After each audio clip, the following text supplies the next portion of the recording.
Yeah. Eat 'em up, yum yum. Eat 'em up, yum yum. Yo, what up, fam? It's your boy JC, the hip hop junkie. Vinyl Beats and Eats with another episode, but not just any episode. It's that time of year, fam. It's that time of year. It's the end of the year, holiday season. You know, last year we did a Christmas special. We have to do it again. So, you know, we're about to get into this. We talk about the food all the time. We went out this time and got some food. Local spot around here called Angelo's Pastrami. My guest today, we've had our talks about this pastrami and everything like that, so we're about to get into it right now. So, yo, allow me to introduce my guest. You've heard it throughout episodes, me saying the name, Medusa, you know, just other guests that have come in to introduce my man, my homie, my guy, Broadway. What's up, man? That's my guy right here, man. Fam, this is my guy right here. Supports the show from day one. Man. Absolutely. Thank you for coming through, my guy. It's a festive situation. So, you know, we have these talks about the pastrami and everything. I know you dipped in a little bit. Yeah. Come on, I couldn't help me. it. I couldn't Talk help to it. me. Talk No, to no, me. it's on point. It's on point. I must admit. Really? Yeah, I like it. Whoa. I'll do it again. This guy's the fucking biggest critic, I'm telling you. Yeah, man. because He will I'm a fucking tell you. foodie. I'm a foodie. He's a foodie. He will tell you. And there was another spot that I was gonna go to, and I said, no. He's gonna be here, so yeah. Local spot, Angelo's, Pomona, hamburger joint, real good up, strong. I think I passed it on the way over here. I was like, and it was smoke coming out the ceiling. I was like, what's that? Yeah, right up. You Burgers, got off right? the white, yeah, Okay. burger joint. So yeah, man, like I said, Christmas special. We'll do a little thing like we did last year, you know. I'm gonna see what Broadway brought with us, but other than that, man, we had to.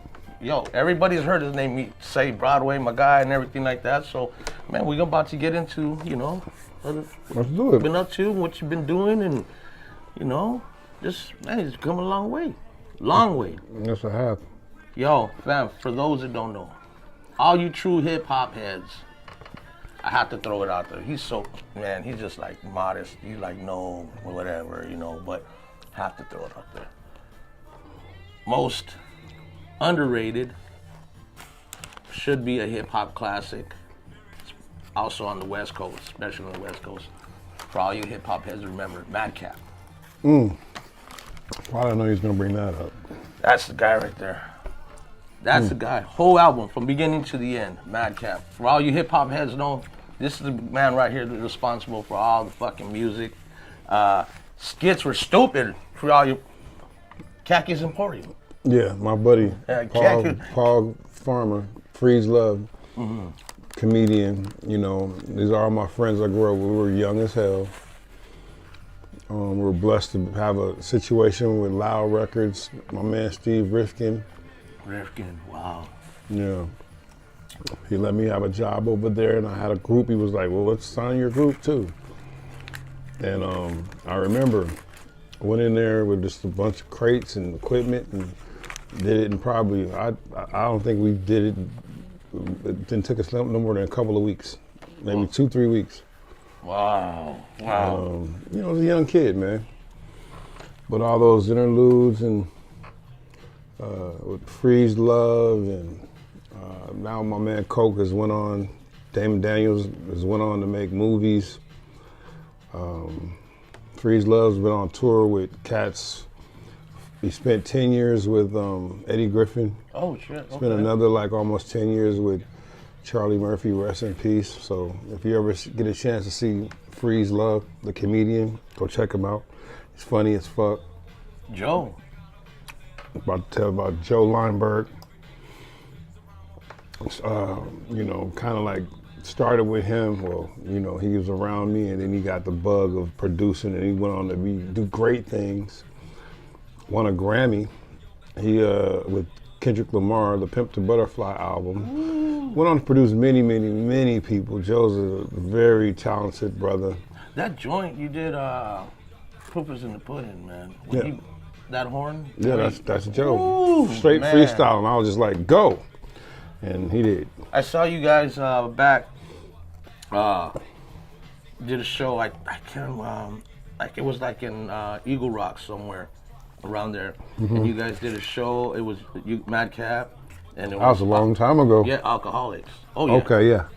And dope. I mean, the energy of the show was fucking just period. You know, it was like on fire. But when y'all did fucking Proof is in the Pudding, and Joe came out with the horn, whoa.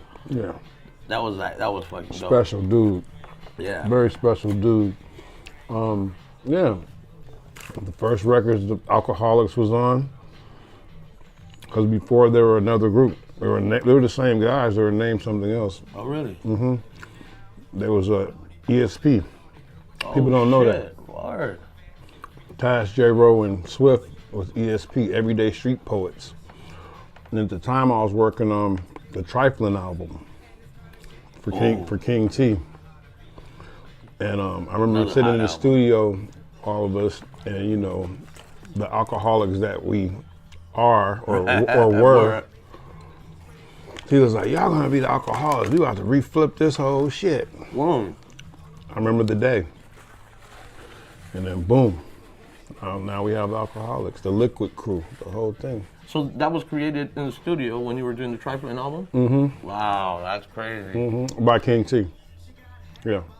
And everybody knows T. Yeah. Everybody knows. Mm-hmm. Like, you know, I forgot who was it. Somebody on the album said, man, a shout out to King T. Seems you just can't be thinking with a 40 in his lap, you know. Hey, King T's my brother. Yeah, T loves good That's people. my partner. Been together for shit, man, since about 90. Mm-hmm. That Alcoholic album, was that kind of something like a vibe, like, I guess, so to speak, like how Dre does and he brings all the artists in? Because it was you guys, Lou Pack, it was like... Nah, it was. I mean, y'all homies and shit, you know? But that was the brainchild of E Swift. Really? Oh, yeah, okay. That was E Swift all day. And you know, the Loop Pack with Madlib before he became who he is. Right. You know, he had his crew up there in Oxnard, and it just, you know, we just all on the same vibe. Yeah. Yo, that family is dope as fuck, man. Y'all cool ass motherfuckers, man. Thank you. Every one of y'all, man, you know, it's my guy right here, so been around him and good people, man. Breeze, shout out to Breeze, Chila. Yeah, man, good people, but yeah, the one I want to say, B, is like, you did the remix for Holler If You Hit Me. What? You did the remix for Tupac, yeah. I was young. Opportunity. But B, that's fucking dope, man. Like, yeah. I mean, it's a trip, because I got a story about Tupac. Right. A lot of people think that Tupac is this raging thug dude. Nah, he's cool as fuck. Yeah, he is. I met him up. Man, B, he bought us a case of Heineken. Like Digital Underground, they were tripping. They were on like some star shit. Mm-hmm. We did open up a show for them up at Berkeley Square, and it was the Digital Underground, Raw Fusion, and Tupac. That's what the Tupac Now album. He just did Juice. Okay, yeah. Cool as fuck, bro. He and they very were like nice, like he's like a yes sir type guy. Right. Like, oh, you know, nice to meet you. He's none of that thug shit was Right. popping. I think what changed him was, you know, him being around the wrong people and, you know, being shot. Motherfuckers say, you know, lying on him. Right. Oh, you know, I wasn't humble. there, but yeah. Right. Oh, he was raping. You know, it's like. You don't see that person, he right? he put a target on his chest at some point, and he just turned into someone else, because I've never seen that side of him, but only on camera. Right. I've heard that same thing. Other people that met him in person, they said the same thing. I'm telling you, man, we were blown. Like, there was two backstages. There was the regular backstage and there was the backstage. Yeah. And that's where did Money B, Shock, and all them. Hump and Shock, but they all hung out back there. And Pac came in, and he was like, "Yo, man, didn't get y'all nothing to drink?" And they're like, "Oh, nah." And you promoting their shit, huh? And he leaves, comes back with a case of Heineken, and he puts it in the menu, and he goes, "Man, hang out, man." Look. He hung out with us, and you know who was real cool? Fuse. DJ Fuse.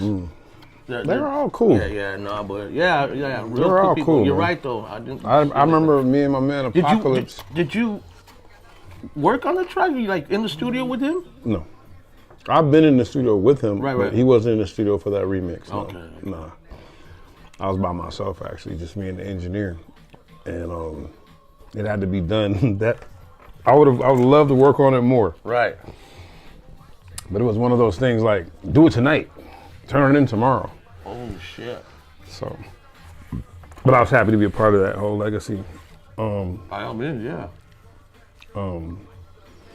But when I first met him, I was at Echo Sound. I was working on some Ice Cube shit, and Cam and Cam stuff, and he came in, and I'll never forget it because back then we used to have DAT tapes. I remember the DAT. And he used to have like stacks of DAT tapes, just taped, like he'll have it taped up like 10 of them, 10 like stacks of 10. And he was playing music, and that's when I first met him. I'm talking about this dude, you know, he got an Oxford shirt on. Yeah. Hey, how you guys doing? What's happening? What's going on? You know what I'm talking about? But it's Tupac. Yeah. You thinking, is this really Pac? Yo, but because that wasn't, all that gangster shit wasn't there. Right. He was on some Dear Mama shit. Oh, he was on some Temptation shit. Before that even. He was on some Brenda's Got a Baby type shit. Yeah. Apocalypse Now. And I was like, what a nice guy. Wow, what a good guy. Yeah. And that's the first time I met him though. Wow. Yeah. I mean, you worked with a lot of artists, you know. I've just connected with different people. Even if I couldn't do it, you know, I would connect people with people. You know, that's why I was A&R for so long. I was going to ask you. So, you obviously, you know, went and did the A&R side. I know you love music. Can't live without it. I'm gonna die a B-boy. Do you regret going and doing A&R instead of staying with music? Sometimes. Yeah, because as a producer, I lost a lot of hours. Right. By not homing in on my craft. No, man. I mean, B, yo, this guy mad child. We all of us in our circle and everybody like, this is our dream. Thank you. This is our dream. But I am torn because I was facilitating other people making a lot of records when I could have been doing it back then. See, that's what I'm saying. But yet you were helping people with their records. Sure. Because you may be like Mariah Carey, fucking what, Anita Baker? Well, not Anita Baker. I didn't help them. But you were A&R, right? No, I people like Gladys Knight, Patti LaBelle, shit. Who else would be from B2K to R&B guys? So you and A&R these cats? I remember like when I was coming in, I was A&R. B2K is what fucking Omarion. Yeah, they were kids then. They were called Immature. Oh shit! Yes, I remember that. That's fucking. I remember I had to go on the road with them, and I was boy, that was on with the sister. Chris Stokes, and his sister. Marcus Houston. Yeah, Marcus Houston. Yeah, there you go. Yeah. But yeah, man. It was a time we were all young. Wow. I remember like when I first came up into the game and got a decent position. I remember working with Melvin Riley. Oh shit. Melvin Riley from Ready for the World. Yeah. You know, and I couldn't tell him nothing. Just facilitate it for him. Right. Big Daddy Kane, his last major label situation. And I tell him, I'm just like, whatever you need, dude. Right. I'm gonna make sure you get it. Rock him. You know what I'm saying? So. Yeah, I mean, But like I'm saying, as far as like working somebody's record as opposed to making a record, like you if you could go back, would you do it all over again? No. You wouldn't. I wouldn't do it like I did. No. You wouldn't drop the A&R from. No, I would do it, but I would have robbed the company a lot more because I could have like because they weren't really the company I worked for. They weren't really for hip hop. They had a hip hop side, like they had Uptown, and we used to fight all the time to get certain records placed. Remember, they dropped Biggie. They dropped Craig Mack. They weren't with it. Right. So hell yeah, I would go if I could. I would do the same thing because the money was good, but I'd rob the shit out of them to do independent things. Right. That's just being honest. Right. And then, unfortunately, on my way out, I realized some of my superiors was doing just that. So only if I knew what I knew now back then. Yeah. Yeah, one of those. Yeah. Yeah. I mean, but the people you work with be like Exhibit, fucking Ice-T. I mean, Ice-T put me on, man. I mean, that's, yeah. I mean, we had George and the Hoster. Yeah, we had Evil E on the show, and like me fucking, you know, you growing up having that fucking Ice-T Power poster on your wall and shit. You know? Yeah, that shit was dope, man. That shit was fucking dope. But you know, but I noticed though, I mean, obviously you got 10 times better through the fucking years. Yeah. You know, working with you know, drum machines and everything like that, and then also being a DJ. Yeah, it helps out a lot. What was funner for you? DJing or producing? That's a hard one. You know, when you rocking a party, there ain't no feeling like that. Yeah, that's. But when your beats is playing and motherfuckers are going crazy, ain't no feeling like that. It's the same type of feeling, but in a different way, right? Yeah, because it goes hand in hand. Because I wouldn't be the producer that I am unless I, you know, I know records. You know, I'm from the school of sampling and chopping. So if I wasn't DJing, I wouldn't. I'd be one of them dudes getting beat packs and shit, cheating. I don't. Yeah. No, that's true. And you know, the game has changed where. Yeah. Anybody can fucking make a beat now. Yeah, it is. Or at least they think they can. Or DJ. Yeah, now they got shit where there's a sync button. Like, I want this to sync up with that beat, regardless of the speed. And the motherfucker think he doing something. It wasn't like that. Yeah. I'm from the old school. I had a friend that back in the day, he never DJ'd in his life, and all of a sudden he's a DJ. And then I'm like, you spin records? He's like, no. I'm Serato. I'm like, oh, okay. You know, hey, times change, you know. Yeah, but see, this is the thing. You sit in from some records and SP12, I'm sorry, 1200, some techniques, they lost. Yeah. No, they are. They're lost. What's this? But you know what? I don't hate. No, you can't. Technology. You can't, because it's gotten better. And you can tell the real DJs from the soft motherfuckers. Right. They don't know what the fuck they doing. Yeah. You know, and it is what it is. Right. So I don't like to hate like that. And I do embrace the technology. Oh. DJ wise and production wise. Like that the new MPC. Yeah, I love it. I brought it with me today. Like unbelievable. The little 37 key. You can fucking yeah, do man. I mean, shit. As opposed to the first MPC? Well, I didn't have the first MPC. I went into the MPC world with the 3000. Okay. Well, even though, as opposed to the 3000 to this. It's come a long way. Yeah. I'm a guy that started off with, like, you know, when I really started homing into shit, it was a SP1200 and a S900. That sound. And records. And a keyboard. Mo B still fucks with the yeah, my man Austin Harvey, my boy, to this day. Yeah. He will make that shit sound like, you made that on that old shit? Yeah. You would not know. Wow. But he's a rarity. Okay.